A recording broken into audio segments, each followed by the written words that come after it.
Ready to rock and roll? Let's go. All right, baby, we are live, back in action, attacking your speakers from the field to the bleachers. This is the Power 32 podcast. My name is Jason Bierman, aka the Sports Prophet.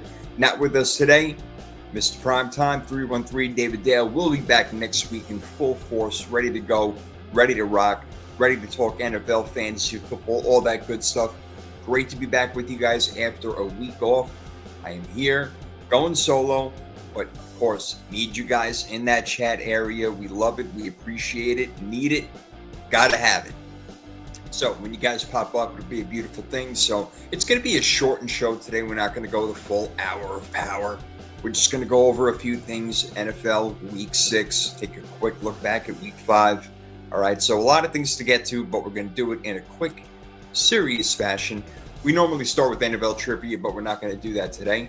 If I were to ask, the question would be, who holds the record for NFL for touchdowns in a Super Bowl thrown?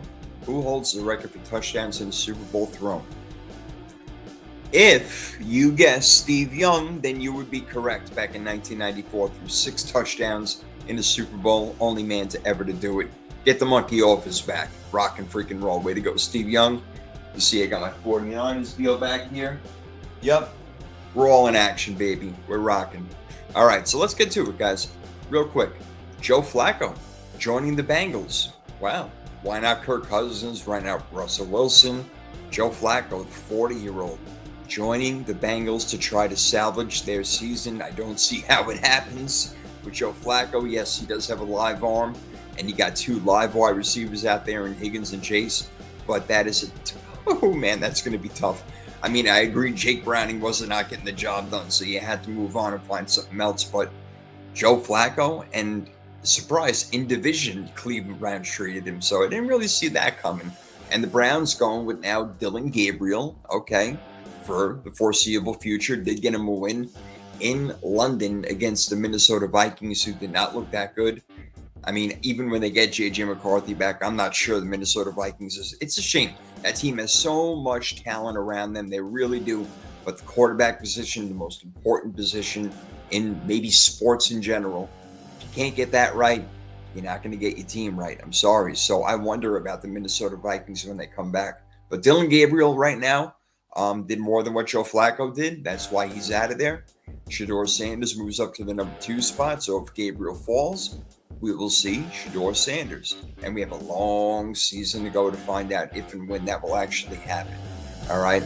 I was checking out the uniforms. I mean, I saw the Bills in those all white and silver uniforms. I mean, there are so many crazy looking damn uniforms in the league right now, but I got to tell you, I love the Broncos uniforms. They just blast out, man. I mean, they're like the Bills uniforms I like. Definitely don't like the Browns, don't like the Bengals. I like the Ravens uniforms. I like the Colts uniforms. The Chargers uniforms suck. But the Broncos uniforms are sick. That all blue that they have running and with the splash of orange in it. Oh, I like that a lot. NFC teams, Eagles, okay. Cowboys, horrible. Green Bay, worst uniforms in the entire freaking league. Maybe next to Cleveland. I'm not exactly sure. I mean, who wants that distinction right there? Tampa Bay's freaking creamsicle. I can't stand it. Get it off my screen. I like Atlanta. They got pretty good ones. But, and then Seattle's. Yeah, Seattle's got pretty decent uniforms. They're not bad. I like Seattle's. What are we getting in here on the chat already? All right. Oh, fantasy question. Again, the Brian Thomas Jr. thing keeps coming up. Wow. No, I mean, hold on to him. I know that it's been a slow start, but still, I would hold on to Brian Thomas Jr. He's still a really good player. And I think Jacksonville's getting better. They're 4-1. They beat Kansas City last night. Heck of a game, man. Kansas City jumps out 14-0. Jacksonville's like, yeah, whatever, man. I got this thing. Trevor Lawrence played better. So Travis Hunter getting into the mix on offense a little bit. Jacksonville, I called them. I said they're going to win the AFC South. Now, Indianapolis may have something to say about that. However, Jacksonville is playing pretty good football right now, and you would think their best football is yet to come. So we will see. How about the return of the Mac Jones doing his thing for the 49ers, the guy that Kyle Shanahan originally wanted to begin with, now playing really well in San Fran. No, there was no quarterback controversy when you pay your quarterback $53 million or whatever it was to Brock Purdy. He's going to play, but Mac Jones certainly playing for his future and maybe with another team next year. But so many young quarterbacks in the league right now. I got to tell you, I mean, it's going to be hard to find a starting job. I mean, they're really locked up around the league, except when you look at guys who go down, like in Cincinnati. Oh, goodness gracious, great balls of fire. All right. Baltimore is now the Baltimore Ravens. Their defense is pitiful. Really can't think of another word for it. Or maybe disgusting, horrible. What the hell is going on? What happened to that team? The Baltimore Ravens are in bad freaking shape, man. That defense is bad. They got a tough schedule coming up. No Lamar Jackson. We're not exactly sure when he's going to be coming back. I don't know. So that's a team that's not legit, but the Colts are legit. They keep showing that week in and week out. The only loss they had was to the LA Rams. And that was a game that they really had until Matt Stafford hit Tutu Atwell on a bomb for 88 yards or whatever it was. That game is right there. It was in LA. You got to look at the Colts for real, and you got to look at Daniel Jones. I can't believe what I'm saying, but he's for real, man. He's playing really good. You got to love it. All right. Yeah, maybe Joe Burrow should be actually the MVP of the entire league based on what's going on with the Bengals offense right now. See if Joe Flacco can resurrect that. But speaking of MVP, I told you who to put your money on in the beginning of the year, and that was Dak Prescott, because the odds were astronomical and the payout is sweet. So if you put your money on him right now, it's him and Baker Mayfield for MVP. Dak already is up there. Imagine when CeeDee Lamb comes back. Dak, MVP. I tried to tell you, man, that's what the prophet does. The prophet tells you these things. You have to listen to it. You got to listen. The prophet did also tell you that the Chargers were going to be a top-notch team in the NFL. Started out that way. Things have not gone that way the past couple of weeks. Embarrassing loss at home against the Washington Commanders. I did not see that coming. I'm not going to lie. I picked LA in that game. But the Commanders, man, okay. Jaden Daniels in the lineup, different story, better team. And that defense really showed up, only allowing 10 points. So LA, while they're still a good team, the Chargers, maybe not a great team. So watch out. Watch out. My top 10 teams right now, I'll give it to you in order from 1 to 10. I got the Lions, the Bills, the Eagles at 3, the Bucks at 4, the Colts at 5. Yes, the Colts at 5. The Rams at 6, the Commanders at 7, Steelers at 8, Broncos at 9, and Packers at 10. As much as I don't like the Packers, they're a really good team. They got a lot of good young players, and then you got Josh Jacobs over there, who's the leader on that team. But Jordan Love, I've never been sold on him. I just don't know about Jordan Love. I mean, he can play great, but then he can make the critical mistake, the critical error at the wrong time. So he's not a guy that I totally buy into. But if he can keep the turnovers down, play smart football, Green Bay should be really good and actually contend for the Super Bowl, which I did not think of at the beginning of the year. But then along comes Micah Parsons, change your whole freaking defense right there. Change the whole team dynamic for that matter. All right. We would be doing big deal and no deal, but Prime is out here right now. So we can go over our picks challenge real quick. Prime is up 2-1, and I'm up 2-1 in the Freaky Fantasy Football Draft. So, yeah, we're right there. We got a long season to go over here, but we'll go through the games real quick. Let's see what we got here. Starting off on Thursday Night Football. We have the Philadelphia Eagles and the New York Giants. The game is in the former Meadowlands, MetLife, whatever you want to call it now. That shit show of a freaking turf over there. I definitely like Philly and Thursday Night Football. I think the game will be decently close. Maybe you see a little Jackson Darth Vader doing this thing over there, but Philly's still too good of a team, and coming off of a loss against the Broncos, I got to go with Philly. Next game, Denver and the Jets. Again, in New Jersey / New York, the Meadowlands over there, MetLife Stadium. Second game over there in a few days. Excuse me. I got to go with the Broncos, the road team. Broncos are playing really good football. They went on and beat Philadelphia. A lot of people didn't see that coming. The Jets are a mess. They're 0-5. They have no takeaways through the first 5 games of the season. That is horrible. So I look, if anybody's taking the ball away, it's going to be Denver in this game. Denver, I like them 27-20. Next, we got the Seahawks and the Jaguars. Even though I've been talking all good things about the Jaguars, I see Seattle coming into this game and beating them because of the line of scrimmage and even that secondary that Seattle has. They got a lot of good players. They're going to want to play tough football. Not happy with their performance from coming off from last week. So Seattle, I think, gets actually a road win. So far, I'm liking the road teams, and I'll continue to like them with the Chargers going against the Dolphins. They need to bounce back big time. So you expect Jim Harbaugh to have his team ready, and the Chargers beat the Dolphins. I like that one, 23-13. Don't look for too many points. Chargers still trying to find their way. Noah Marion Hampton. Next, you got Rams, Ravens. Gosh, Ravens. Maybe they're lucky that they're playing at home. Maybe they could pull out a miracle, but Cooper Rush, I'm sorry. Not against these Rams. The Rams are too good of a team. I think they win this game going away 31-12. Especially, again, no Lamar. Not going to happen. Sorry, don't like it. Cardinals, Colts.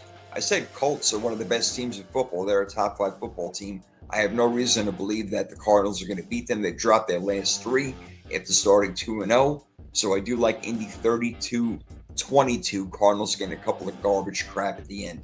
Cowboys, Panthers, still in the 1 o'clock slot.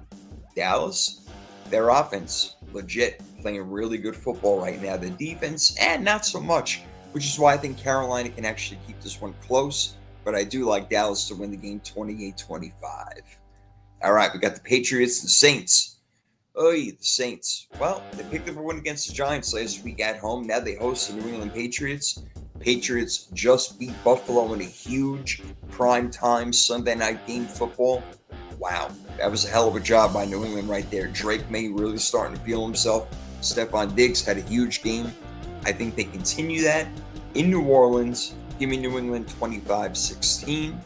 As we move on now to an AFC North battle, we have Cleveland and we have the Steelers. Dylan Gabriel, made them look better. We know they have a tough defense. The Steelers defense may be coming around a little bit. Offense, not great. So you expect a low-scoring game in this one, and I do.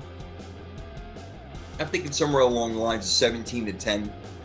I think Pittsburgh makes a play on defense against a rookie quarterback, which will turn the tide of the game right there. So I will take Pittsburgh in this one. Moving on to the Tennessee matchup. All right, Tennessee picking up their first win against those Cardinals, man. Wow, on the road. Now they're on the road again against the Las Vegas Raiders. And the Raiders, man, Geno Smith, 9 interceptions already on the year. Not looking good. I think Tennessee can pull out another one, 29-28. A lot of points, sloppy game, turnovers, all that crap. I see it all happening. All right, next move on to my San Francisco 49ers, who are 4-1 atop the NFC West right now, playing really good football with a lot of injuries. When they can get these guys back, and no, they're not going to get all of them back. Nick Bosa's not coming back, but especially in offense, with guys like Juwan Jennings and Ricky Pearsall, help Christian McCaffrey out a little bit. They should be getting good. They're not quite there yet. The Buccaneers are still too good of a team. I do like the Bucs in this game, 30-23. Look for a lot of points also scored in that game. Next up, Bengals and Packers. Do I have to even say any more? Green Bay 31-14. Moving on to the Lions and Chiefs. Wow. Would have been a bigger one had the Chiefs had won that game on Monday Night Football against Jacksonville, but they didn't. Jacksonville took it to them, won that game, went down at the end. That crazy play with Trevor Lawrence, he fell on the floor twice, gets up, scores a touchdown, unbelievable. Lions, too much firepower. They got Rhythm and Bruce, in the backfield, and Gibbs and Montgomery. All right, you got the excellent offensive defensive line. They're playing great. They got heart. The Chiefs right now, they're disheveled. They are not the Kansas City Chiefs that we are used to. So you know what? I can't pick them. I got to go with Detroit. I like Detroit 33-30 in that Sunday Night Football game. Now, the NFL had given us 2 more Monday Night Football games We got Bills, Falcons, Bears, Commanders. First with the Bills, Falcons. You know the Bills are going to want to come back strong and get a win, even though they're on the road. Atlanta can do some things, and now Bills are vulnerable to the run, so look for Bijan Robinson to have a really big game. Will it be enough for Atlanta? I'm not sure, because I'm not sure that the Bills are going to need their punter in this game. They should score a lot of points. I'm talking 35 of them. 35-21 Monday Night Football. Buffalo Bills get the win. Brings us to our last game, the Bears and the Commanders. Again, Monday Night Football, that game will start an hour after the Bills and the Falcons. Rematch from last year when, just the Hail Mary of all Hail Marys, and Jaden Daniels threw that ball up and Noah Brown came down with it and really ruined Chicago's season from there on out. Will they do it again? Maybe not in that fashion, but I see a lot of points in this game too. I don't love either defense, but both offenses can score. But I think the Commanders will score more in this Monday Night Football matchup. 36-28. Give me the Washington Commanders. That completes our Week 6 matchups. And I know it was a short show. I'm not going to go on forever without my boy Mr. Primetime in here. We had to get through it quickly, all right? Didn't want to go through too much because I don't like hearing myself talk too much. It's a lot. Too much for me. So we had a short show tonight. Take heed to my picks. I've been on a roll lately. Ever since week 4, I've been demolishing it. So take them again. Philly, Denver, Seattle. Both LA teams. Indy, Dallas, New England, Pittsburgh, Tennessee, Bucks, Green Bay, Detroit, Buffalo, Washington. All going to be winners this week. Well, maybe not all of them. I'm not that freaking good, but I'm pretty damn good. All right, guys. Listen, the Prophet's out of here. Primetime will be back next week, so we'll have a much better show for you guys going back and forth, and we'll expect to hear from you guys in the chat. Maybe open up the phone lines. Who knows? But Power 32 here for you every Tuesday night, 7 o'clock Eastern. See you next week, baby. Peace.